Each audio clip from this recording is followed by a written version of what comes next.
Welcome back to channel. तो आज की इस वीडियो में हम लोग देखेंगे चैप्टर नंबर 5 जो है ऑर्गेनाइजिंग। इस वीडियो में हम लोग डिस्कस करने वाले हैं ऑर्गेनाइजिंग का मीनिंग, ऑर्गेनाइजिंग का प्रोसेस और ऑर्गेनाइजिंग का इम्पोर्टेंस। ठीक है, ये तीन चीज़ डिस्कस करेंगे। होप ये वीडियो आपको अच्छा लगेगा। तो चलिए स्टार्ट करते हैं मीनिंग से।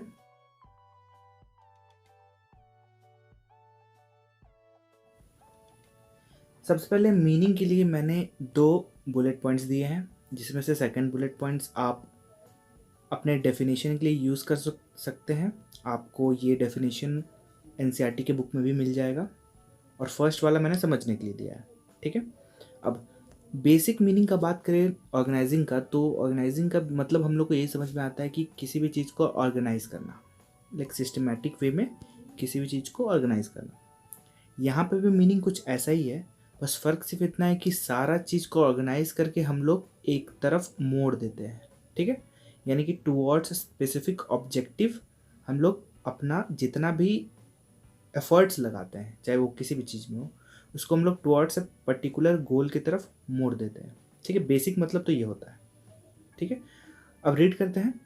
Organising essentially implies a process which coordinates human efforts, assembles resources, and integrates both into a united whole to be utilized for achieving specified objective।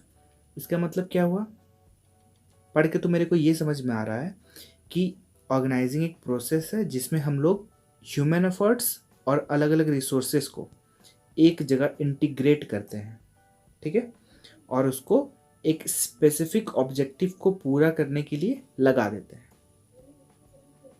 ठीक है, यानी कि दोनों एफर्ट्स को हम लोग पहले एक तरफ जोड़ते हैं और एक पर्टिकुलर ऑब्जेक्टिव को अचीव करने के लिए लगा देते हैं। ठीक है, बेसिक मतलब यही हो गया।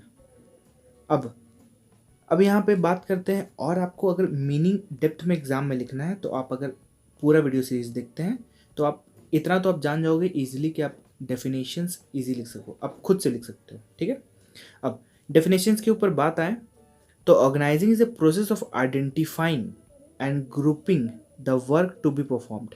यानी कि खोजना है कौन सा वर्क हमको परफॉर्म करना है और उसको ग्रुप करना है, यानी कि एक सेम तरह का काम को हम लोग ग्रुपिंग कर देंगे। ठीक है, defining and delegating responsibility and authority and establishing relationship for the purpose of enabling people to work more effectively together in the accomplishing objective। यानी कि डिफाइन करना है कि किसको क्या काम दिया जाएगा। ठीक है, दूसरा बात, उस काम को करने के लिए उसको अथॉरिटी कितना दिया जाएगा। ठीक है, और रिलेशनशिप स्टैब्लिश करना है किसके बीच में, एक काम और दूसरे काम के बीच में, ताकि आप इजीली एक पर्टिकुलर गोल को अचीव कर पाए।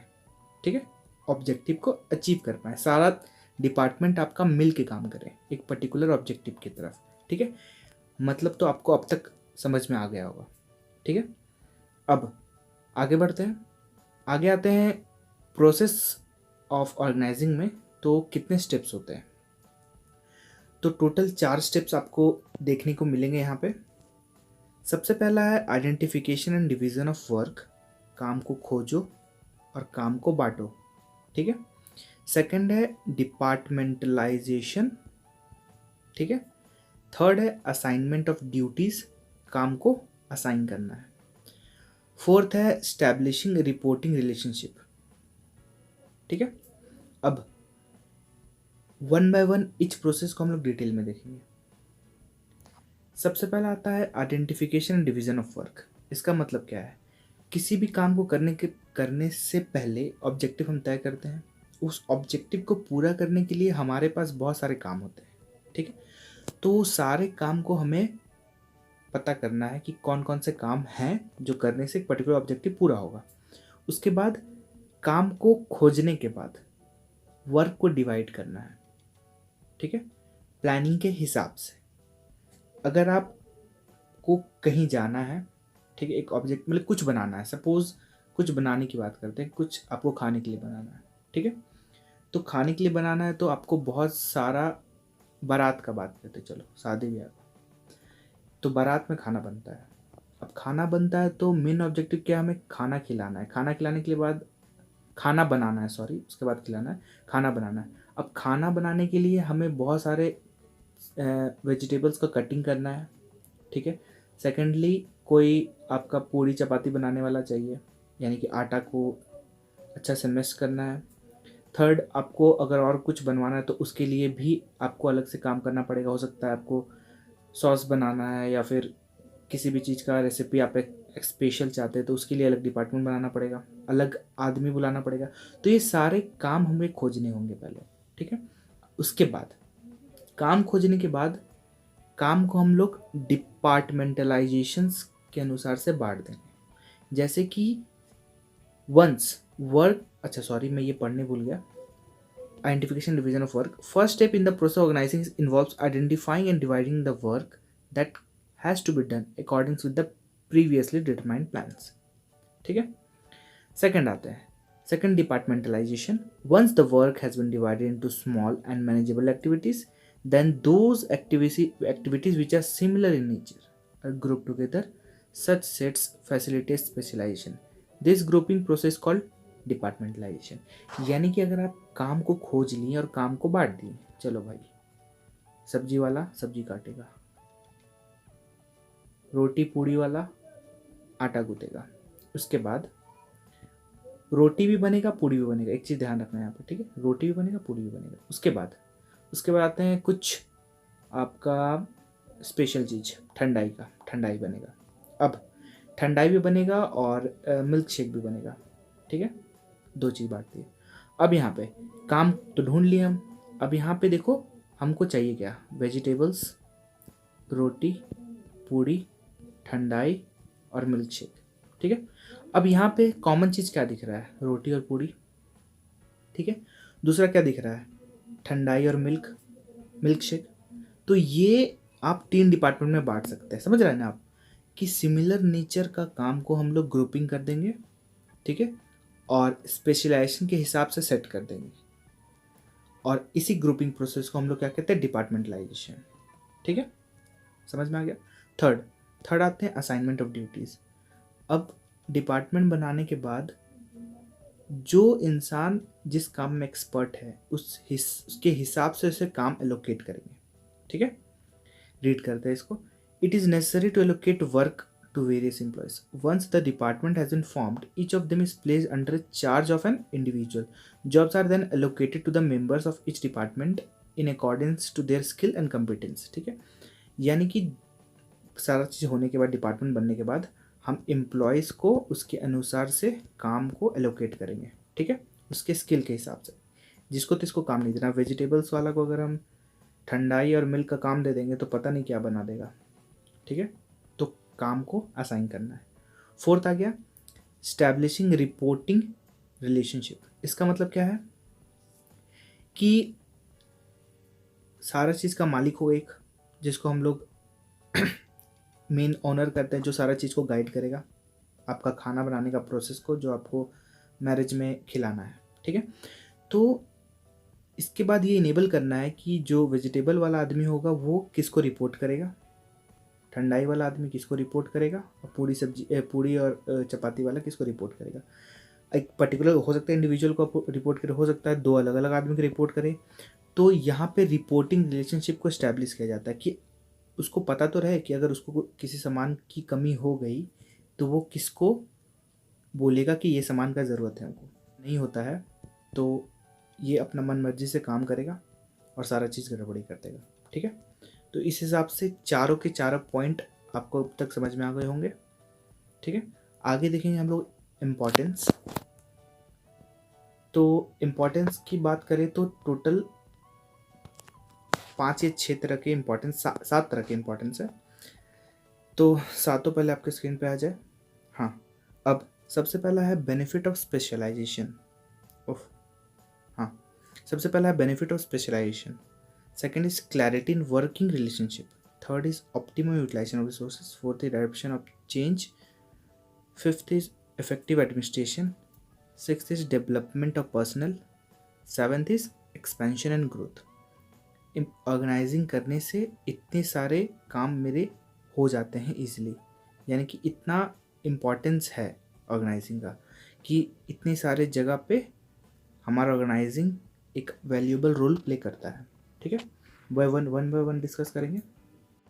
सबसे पहले आते हैं बेनिफिट ऑफ स्पेशलाइजेशन। अभी हमने बारात में खाना भी बना लिया, ठीक है, तो उसी के ऊपर अगर हम लोग जाएं तो मैंने कहा था कि रोटी बनाने वाला को रोटी बनाने का काम देंगे, चपाती वाला को चपाती वाले को चपाती बनाने का काम देंगे, पूड़ी वाले को पूड़ी, सब्जी वाले को सब्जी, वेजिटेबल वाले को वेजिटेबल, ठंडाई वाले को ठंडाई और मिल्क शेक वाले को मिल्क शेक। ठीक है, अब यहाँ पे ये बेनिफिट मिलता है ऑर्गेनाइजिंग का कि हम अगर प्रॉपर तरीके से सारी चीज़ को ऑर्गेनाइज कर देना तो जो आदमी जो काम में एक्सपर्ट है उसका स्पेशलाइजेशन को अपने काम में ला के अच्छे से ऑब्जेक्टिव को अचीव कर सकता है। ठीक है, मेनली बेनिफिट यही है स्पेशलाइजेशन का, ऑर्गेनाइजिंग का, सॉरी। अब सेकंड आते हैं क्लैरिटी इन वर्किंग रिलेशनशिप। अब यहाँ पे बात है कि अगर आप ऑर्गेनाइजिंग को फॉलो करते हैं तो आपको पता है कि आप किससे ऑर्डर लेंगे, क्योंकि एक प्रॉपर हियरार्की बन जाता है सारा चीज़ का कि आपको किससे ऑर्डर लेना है, किसको ऑर्डर देना है, ठीक है, या किसको रिप्लाई देना है।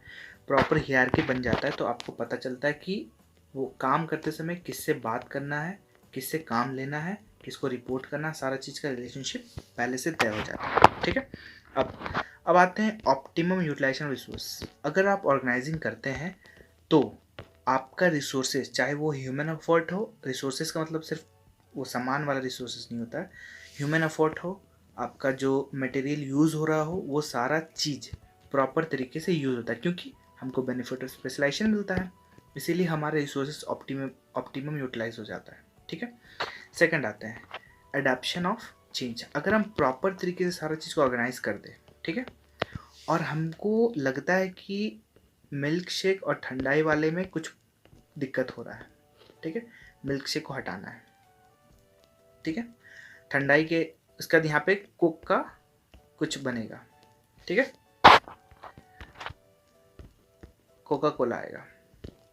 अब कुछ चेंजमेंट हुआ तो अगर डिपार्टमेंट वाइज सारा काम बटा हुआ होगा तो बहुत अच्छा खासा चांस है कि आपका जो सीक्वेंस बना हुआ है वो आपका चेंज को अडॉप्ट कर ले, क्योंकि बाकी के सारे डिपार्टमेंट्स में इफेक्ट नहीं पड़ेंगे। ठीक है, प्रॉपर तरीके से ऑर्गेनाइजेशन होगा, सारा रिलेशनशिप स्टैब्लिश्ड रहेगा और आपका स्पेशलाइजेशन का बेनिफिट वहाँ पे आपका रहता है। तो इसके बाद आते हैं इफेक्टिव एडमिनिस्ट्रेशन के ऊपर। सेम वही बात कि अगर प्रॉपर तरीके से सारा डिपार्टमेंट बना रहेगा, सारा रिलेशनशिप स्टैब्लिश रहेगा, सारा चीज़ किया हुआ रहेगा, तो आपका देख रेख में आपको जो निगरानी रखना है, प्रॉपर तरीके से कंट्रोलिंग, एडमिनिस्ट्रेशन, सारा चीज़ प्रॉपर हो जाएगा। आप यहाँ तक कि लास्ट में ये भी देख सकते हैं कि किस डिपार्टमेंट में मेरे ज़्यादा खर्चा आया। ठीक है, तो सारा चीज़ का एडमिनिस्ट्रेशन आपका ऑर्गेनाइजिंग से बहुत आराम से हो जाता है। ठीक है, सेकंड है डेवलपमेंट ऑफ पर्सनल। यहाँ पे बात है पर्सनल का डेवलपमेंट का। तो अगर आप स्पेशलाइज है किसी चीज़ में, अगर आप किसी नए बंदे को लाते हैं या फिर आप कुछ नया काम करते हैं, तो आपका जो नया रिक्रूटर इंसान होगा जिसको हम नया रिक्रूट करके लाए हैं, ठीक है, अगर हम उसको प्रॉपर ऑर्गेनाइजिंग का स्टेप फॉलो करके किसी दूसरे डिपार्टमेंट में भी डालते हैं तो ये अच्छा खासा चांस है, क्योंकि वहाँ स्पेशलाइजेशन लोग हैं तो वो अच्छा से अपने आप को डेवलप कर लेगा। ठीक है, सपोज़ किसी काम में भी किसी सॉफ्टवेयर कंपनी है जिसमें आपका अलग अलग डिपार्टमेंट बना हुआ है, ठीक है, अब उस डिपार्टमेंट में फर्स्ट डिपार्टमेंट का लड़का कोई फोर्थ डिपार्टमेंट में जाके काम करता है, ठीक है, नॉलेज तो सबको है, भले डिपार्टमेंट में बांट दिया।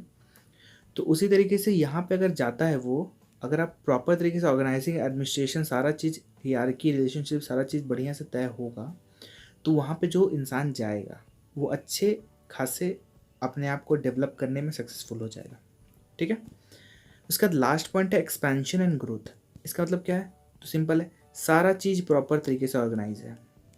ठीक है, बारात का बात करते हैं, खाना हलवाई वाला, तो कोई कैटरर है जो अपना काम कर रहा है, प्रॉपर तरीके से उसका ऑर्गेनाइजिंग का फंक्शन काम कर रहा है। ठीक है, सारा चीज़ प्रॉपर तरीके से ऑर्गेनाइज किया हुआ है।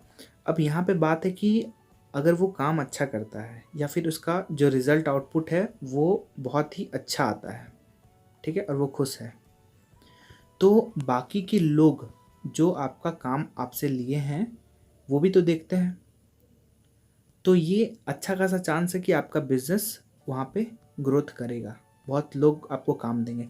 अब यहाँ हलवाई वाला बात इसलिए मैं बताया क्योंकि कुछ कुछ चीज़ होता है इंटरेस्ट जिसके वजह से आप लोग को ईजी समझ में आता है, इसलिए मैंने ये लिया। अगर मैं बिज़नेस की बात करता तो आप लोग हो सकता है बोर हो जाते हैं। ठीक है, तो ये था इंपॉर्टेंस ऑफ ऑर्गेनाइजिंग। होप आपको वीडियो अच्छा लगा होगा। अच्छा लगा तो लाइक कीजिए, चैनल को सब्सक्राइब कीजिए। मिलते हैं इसी के नेक्स्ट पार्ट में, तब तक के लिए bye bye. Thanks for watching your need.